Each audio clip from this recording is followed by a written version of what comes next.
Labas visiems, kas supranta lietuviškai. Pristatau projektą, kuris vadinasi Žmogus tai labai paprasta arba BK filosofija.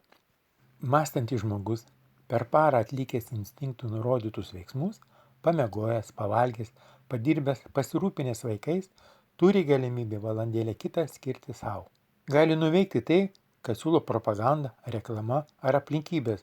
Žinoma, geriausia būtų nuveikti tai, kas būtų gyvenimo prasmė. Bet labai gaila, mes negalime vadovautis gyvenimo prasme. Žmogaus gyvenimas neturi jokios prasmės arba mes to nežinome, todėl dažnai yra sakoma, kad gyvenimo prasmė pats gyvenimas. Žmogaus gyvenimo prasmė atsiranda, kai atsiranda tikslas, o kai mes atliekame tikslus, kuriuos mums nurodo instinktas, tada galime suformuoti tikslą, kurį mums pasiūlo protas. Protas įvertinęs tai, kad gyvenimas neturi prasmės, siūlo mums gyvenime patirti kiek galima daugiau malonumų ir tuo pačiu, kad neliktume gyvuliais tobulėti.